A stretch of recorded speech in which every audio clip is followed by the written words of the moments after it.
Good morning. It looks like there are a few things we need to address before we get started. One being that picture you saw right before this video. I apologize for that. I have no dignity left at this point. So we were on a staff getaway day last Thursday, and we went and played some mini golf, and I made the poor decision to bet Pastor Pete that if I lost to him in mini golf, I would wear a wife beater for part of the day. And if he lost, he would have to wear it for part of the day. Of course, since I was betting against basically a professional golfer, as you can see, I got to wear my wife beater. That was embarrassing. Secondly, I just want to thank you guys, staff, volunteers, random people who hung around. Yesterday, we had South Carolina District Conference here. They do once a year, and they utilize our facility, and it's a great event. And if you would have seen this building like a couple of hours ago, it seems like you would not believe the condition it is in now. So thank you to all of you who pitched in a lot of hours, a lot of work, and just volunteered to make that happen. So as we dive in this morning, we're going to go back in time just a little bit, okay? We're going to go back to my day as a youth pastor, all right? Now, that was before Justin Bieber had girlfriends, and Miley Cyrus was a brunette named Hannah Montana, all right? In that day, in my youth pastor days, I was known as the king of road trips, all right? Because I enjoyed making memories, you know? That's what it was all about, you know? It was all about seeing new places, trying new things. And we never hesitated on a road trip to take a dare, all right? We never hesitated to make friends with everyone we met along the way. And we never, ever slept, all right? But things now are a little different, right? I feel old. I have a toddler. I have a wife with a bun in the oven.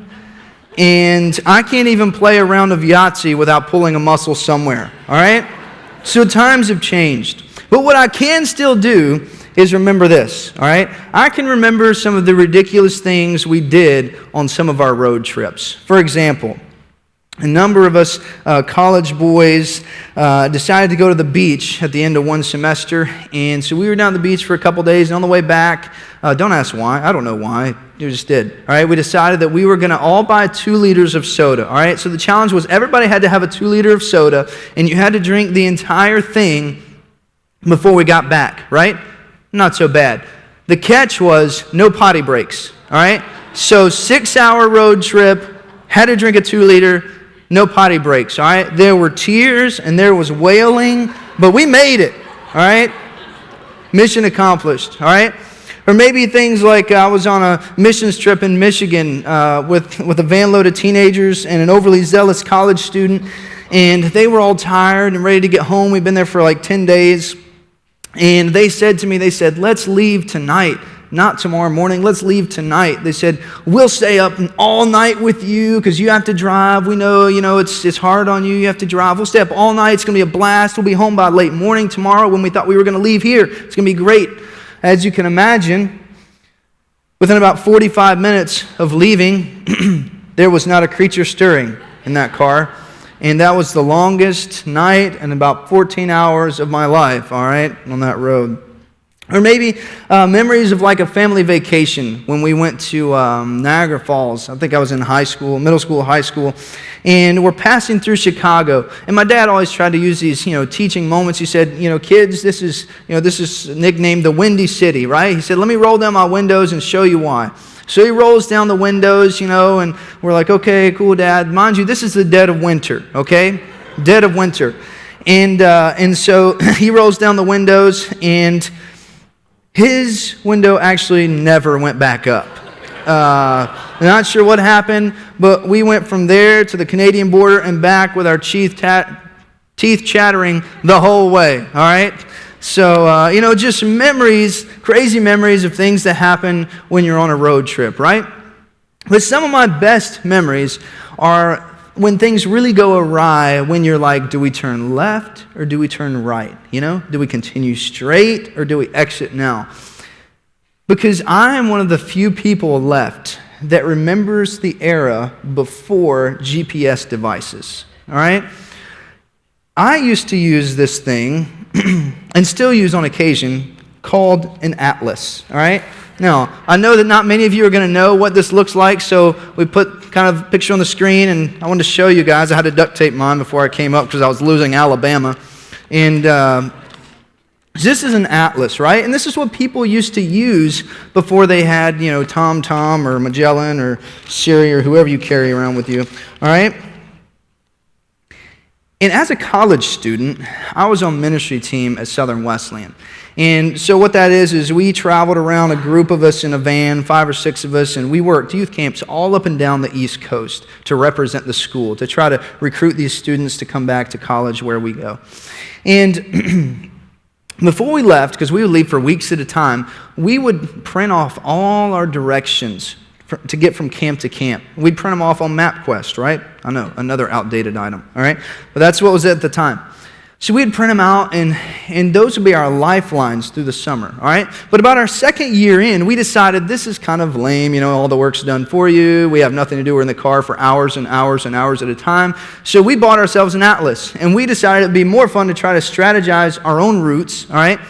Now, granted, we didn't trust ourselves that much, so we still printed out MapQuest. But it became a competition, okay, as to whether we could get there faster than MapQuest or in less miles than MapQuest or in less turns than MapQuest. Just kidding, we didn't count those. All right? So all those things, and it became this fun thing, and on top of all that, it was just a way to pass some weary road hours, right?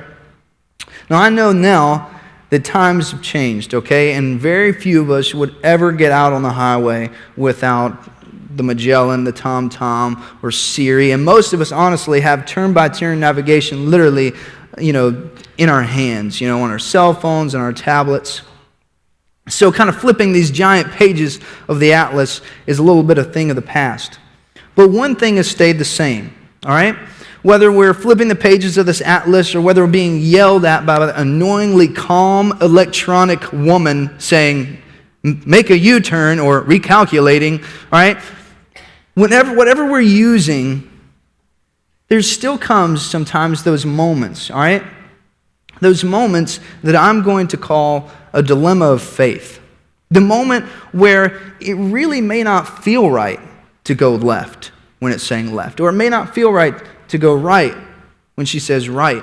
In fact, it doesn't even make logical sense, and you have to decide, am I going to take Siri at her word, or am I going to try to make it on my own? And this dilemma, this faith dilemma, makes us choose who and what or if we're going to trust. So it wasn't too long ago that Heather and I experienced what we would call for us a significant dilemma of faith in our own journey, all right?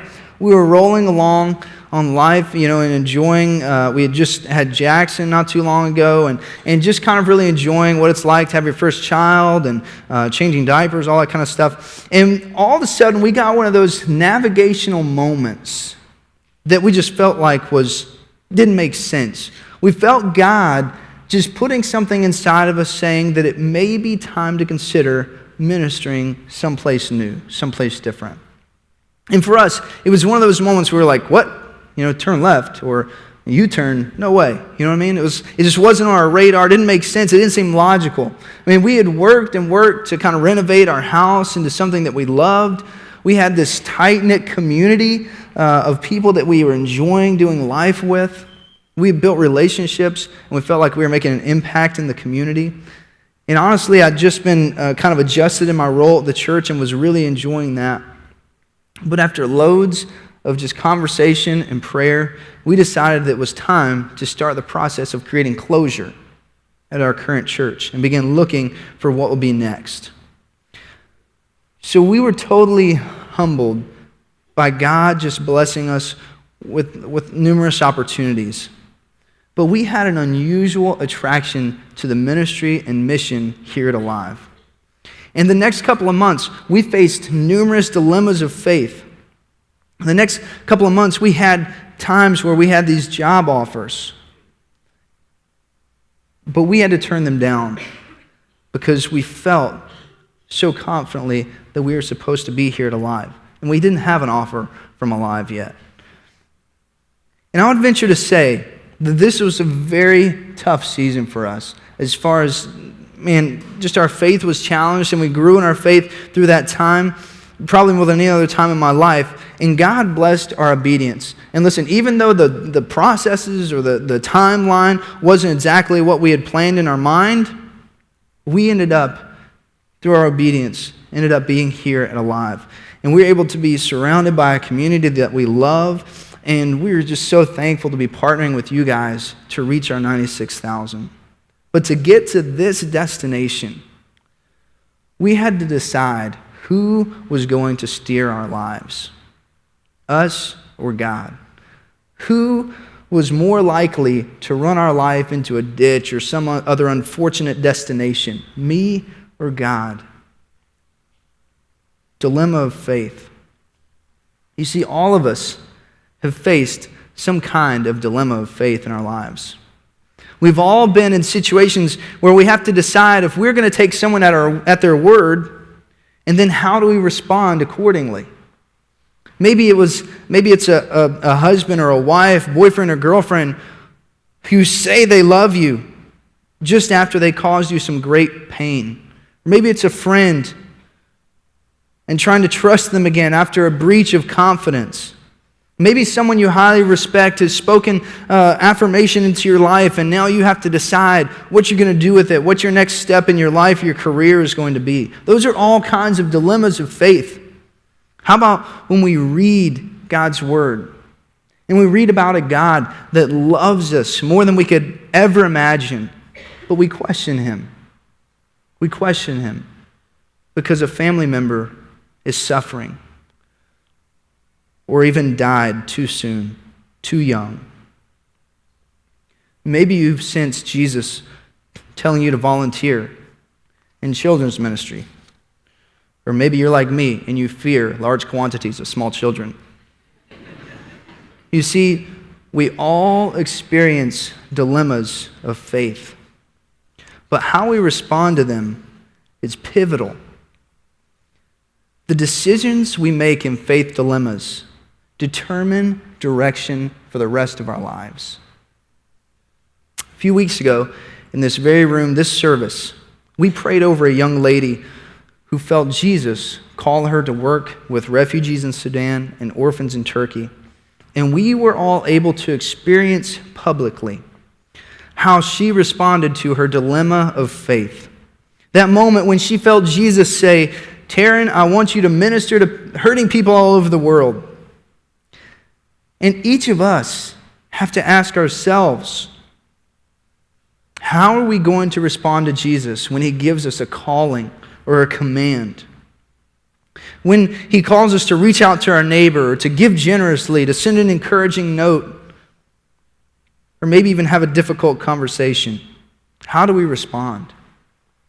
And it's not just promptings from Jesus. We have all kinds of dilemmas, faith dilemmas in our lives. Life's constantly handing them to us. And usually, the real issue, the bottom line, is our future. Uncertainty, doubt, insecurity, maybe hesitation, risk, excitement, adrenaline, reward. Each of us have to struggle internally through these dilemmas of faith, and we must choose, will we be paralyzed by fear and unbelief of what the future holds, or can we charge forward in trust and obedience? Will we be paralyzed by fear, or can we charge forward in trust? You see, the Bible is full of stories all throughout describing these kinds of situations. Situations where God spoke clearly to a man or a woman, and they had to choose in their dilemma of faith, that moment of truth. They had to decide how they were going to respond. You know, like Gideon. God told Gideon that he was going to be a mighty warrior, even though he was the weakest in his clan.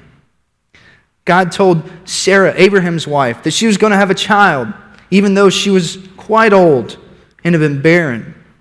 God told Mary, while she was still a virgin and unmarried, that she was already carrying His Son, the Son of God, the Messiah. God told Peter, the man who denied Jesus multiple times, that through him, he was going to build his church. So these individuals and so many more throughout Scripture find themselves in this dilemma of faith. And in our road trip terms, we would call this maybe an intersection or a crossroads, where they had to decide where they were going to respond, how they were going to respond to what God was telling them, knowing that it would determine their destination.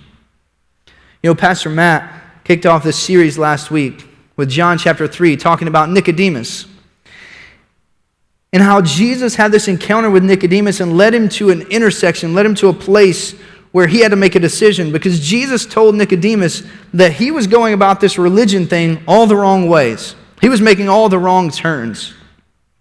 He was telling Nicodemus that it wasn't about trying to follow all the right rules. It wasn't about trying to climb the priestly ladder. No, Jesus made it clear to Nicodemus that if he continued down that road, he was headed to the destination that he wasn't thinking. He was confused. Instead, Nicodemus needed to realize that it wasn't about what he could do for himself, but instead about what Jesus could do in him. Jesus was literally giving him the inside story, the inside scoop on a story that was just about to break. And it was going to rock the world because it would reveal a love that was going to declare itself on a cross. And it would be a love that had never been seen or felt before. And it was summed up in this verse, in that same chapter, same passage, John 3:16. For God so loved the world that he gave his only Son, that whoever believes in him will not perish but have eternal life. And what I've learned and just continue to learn on my journey is that as we begin to understand the love of Jesus, it will cause us to question the route we are on in this life. As we begin to understand the love of Jesus, it's going to cause us to question the directions we're following and who is giving us our turn-by-turn instructions, and maybe even what our destination should look like. So we're going to dig into John chapter 4. We find a royal official who finds himself at one of these intersections. And he finds himself at a crossroad of taking Jesus at his word and acting in belief and obedience, or choosing to dig his heels in, paralyzed by fear. And so we pick up in verse 43, and it says this: After the 2 days, he left for Galilee. Now Jesus himself had pointed out that a prophet has no honor in his own country. And when he arrived in Galilee, the Galileans welcomed him. They had seen all that he had done in Jerusalem at the Passover feast, for they had also been there. Now, this tells us that Jesus' message had not been previously received well in his hometown. And it seems here that they were more concerned with what Jesus could do than with his message. They were more concerned with what he could duplicate, the miracles he could do, than his message. That's why they welcomed him. They were actually looking for a miracle worker, not a soul-saving Messiah. Let's pick back up, verse 46. Once more, he visited Cana in Galilee, where he had turned water into wine. And there was a certain royal official whose son lay sick at Capernaum. When this man heard that Jesus had arrived in Galilee from Judea, he went to him and begged him to come and heal his son, who was close to death.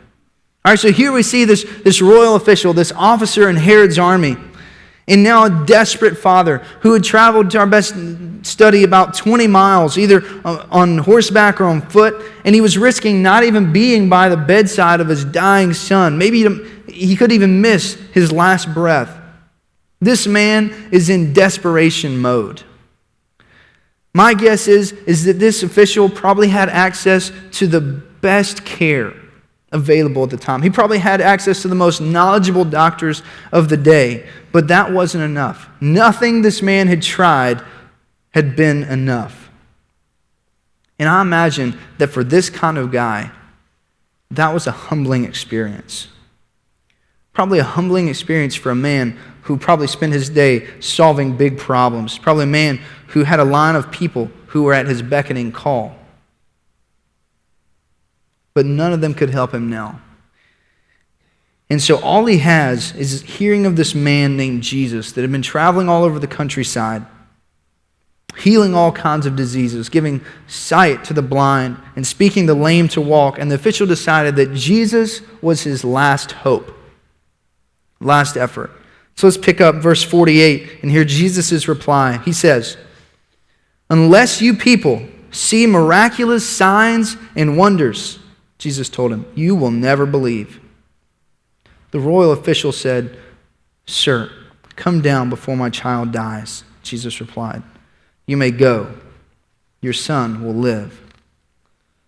Listen, if you read this like I did, all right, you get a little uncomfortable with the attitude that Jesus says this with, that Jesus responds with. All right, is that okay? Because it feels so impersonal, so casual to me, considering the urgency of the situation, right? I mean, this obviously humbled and hurting man is simply fighting for the life of his son, and Jesus replies with, "Unless you guys see signs and wonders, you're never going to believe." What tone of voice do you hear Jesus saying that with? To me, it's almost like heartless rejection. And in my mind, in my heart, it just doesn't seem like the kind of heartless reply, the appropriate response from the compassionate Jesus that I know. But let's take into consideration what he experienced in his hometown previously. And maybe he was just concerned that this official was simply like the rest of the Galileans. Maybe he was trying to find an excuse to elicit a miracle from Jesus. And maybe Jesus was trying to communicate a deeper message, a more important message. Imagine this, all right? The royal official comes into the town. He starts telling the locals his story and asking them where he can find Jesus. And slowly a kind of small crowd starts to follow him around as they look for Jesus. And when they find him, the official, now with this kind of small following, makes his plea. And Jesus sees it as an opportunity to plant hope rather than exasperation and harvest belief instead of amazement. You see? In his reply, Jesus is trying to reveal to them the reality of the shallowness of their faith.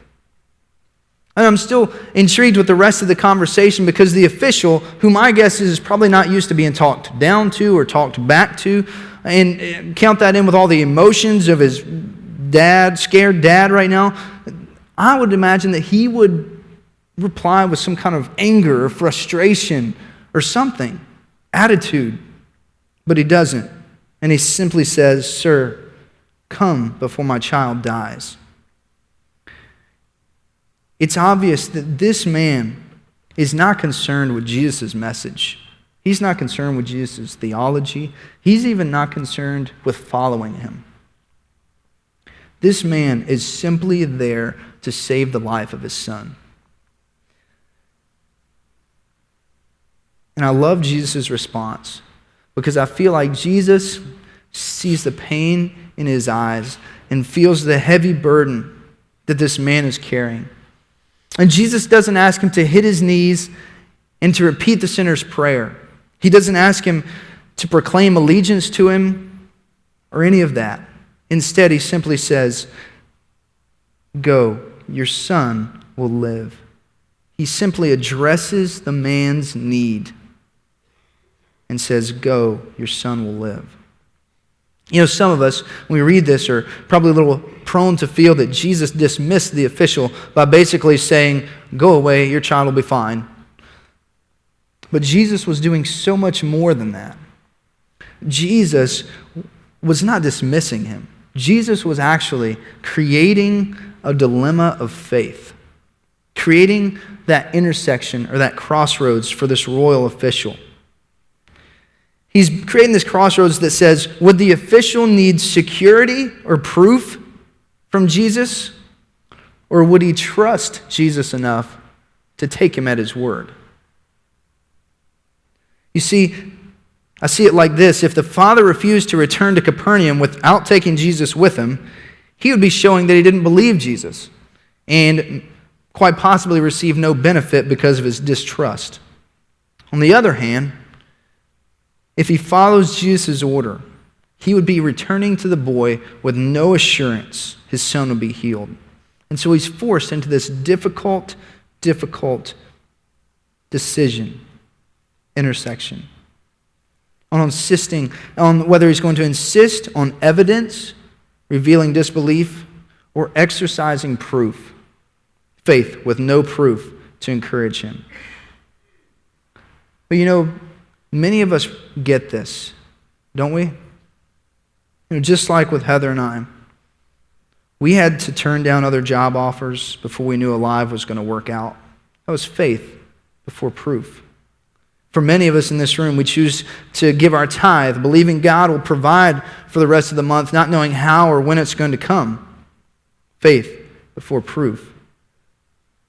We choose to allow our kids to begin making decisions on their own and spread their wings before we know for sure they can fly safely, right? It's just part of the journey. So look back to the story in verse 50. And it says, "The man took Jesus at his word and departed. While he was still on his way, his servants met him with the news that his boy was living. When he inquired as to the time when his son got better, they said to him, 'The fever left him yesterday at the 7th hour.' Then the father realized that this was the exact time at which Jesus had said to him, 'Your son will live.' So he and all his household believed." Oftentimes we're amazed by coincidence. But there are also times probably that we don't attribute the timing of events to God's work. But this father was determined to figure out whether this was the result of Jesus' words or was this pure chance. So he asked the timing of the boy's improvement and discovers that it was the exact time that Jesus said to him, "Your son will live." So the royal official took Jesus at his word, experienced Jesus' power, and then faith was birthed in him. This kind of story, this kind of situation raises a question for me as a believer. And hopefully you can relate. It's a question that I struggle with and will continue to struggle with at different times in my life. Will I take Jesus at his word? Will I trust him or not? Can I trust him without security or proof? When you reach an intersection in your own life, can you choose to keep moving with no assurance of your destination? Do you trust Jesus? Do you trust him with your relationships? Do you trust him with your marriage?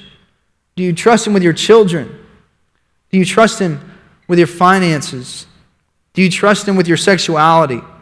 Do you trust him with your future?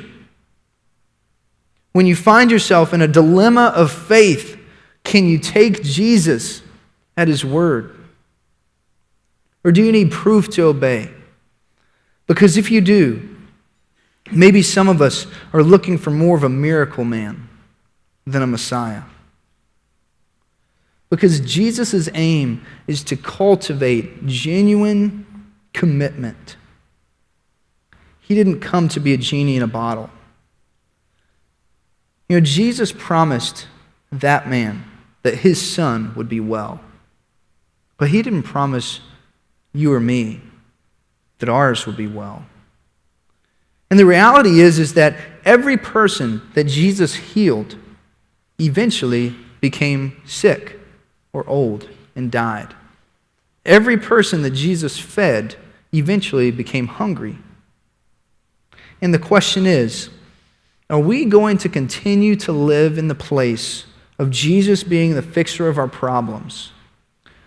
Or can we move beyond that and see Jesus as the fixer of eternal things? Because if you read through the New Testament, you'll see that Jesus made this concentrated effort to only bring small attention to his miracles, because he didn't want you to become so enamored with what he could do that you lose focus of who he is. Jesus' ultimate focus is your heart and how you relate to his. So Jesus challenges us in this passage to move from sign faith to word faith. And these are the kinds of disciples that Jesus is looking for. Disciples who will follow him at his word. You know, the reason that we're here today in this place, this very room, is a result of many people's dilemmas of faith. You know, this church, years ago, sensed a calling to reach the community in a fresh way. And it was a dilemma, a crossroads. Do they obey? Do we obey? Or do we cling to what's comfortable?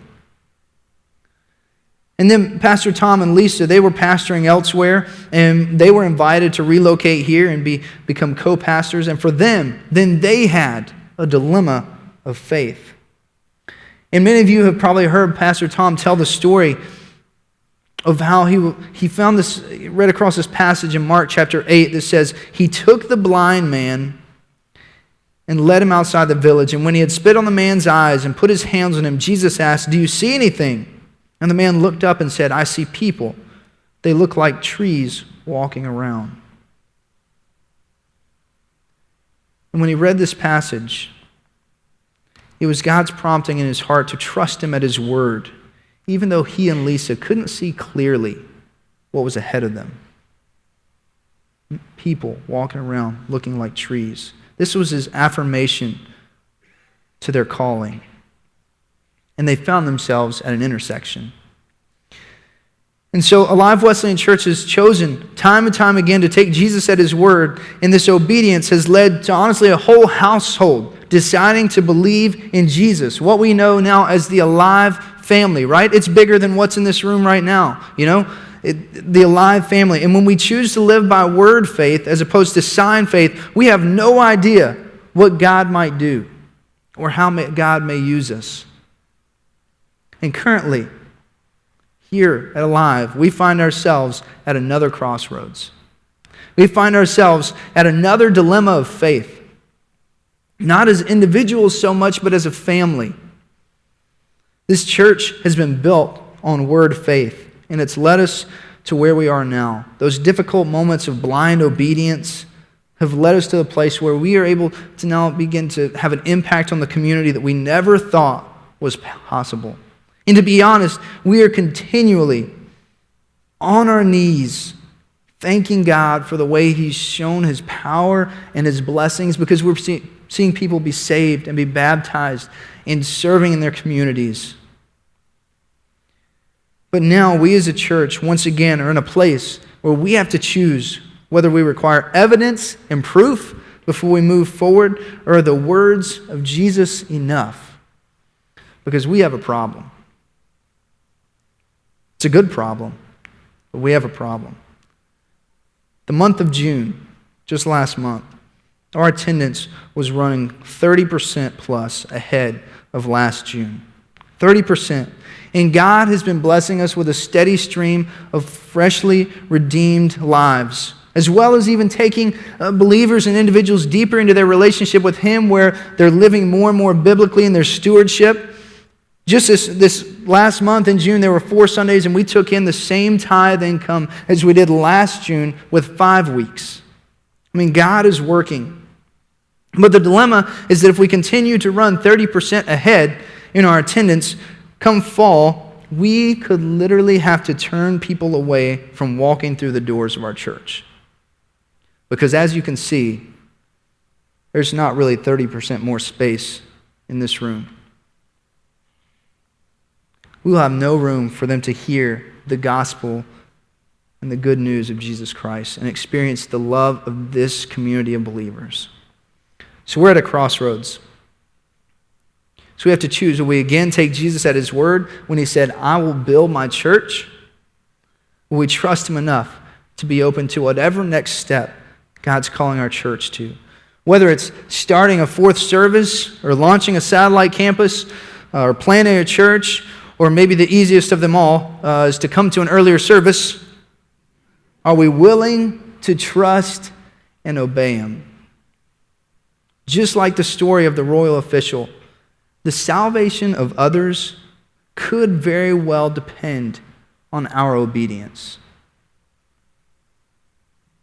So as the royal official was traveling home, conflicted with mixed emotions and overwhelmed with anxiety over whether Jesus' words would be true, he's met on the road by one of his servants. And I would imagine that as soon as the servant is able to distinguish the face of his master, and knowing what kind of anxiousness and turmoil that he must be in, wondering the condition of his son, as soon as he is able to distinguish that face, he yells as loudly as he can, "Your son will live!" And those words ring oddly familiar in the official's ears to what he had just heard from Jesus just a few hours before. Your son will live. And what a moment of revelation and victory that must have been. And on our road trip through life, good news will meet those that trust Jesus and take him at his word. So perhaps today, that's the message for you. You're in a dilemma of faith, and you're straining and you're struggling under the weight and under the stress. Be encouraged. Be encouraged. Because maybe you are almost at the moment of breakthrough. Maybe it's about ready to happen. Or maybe you have a little longer to struggle. But take Jesus at his word. Because the day will come when you too will hear those words. Your son will live.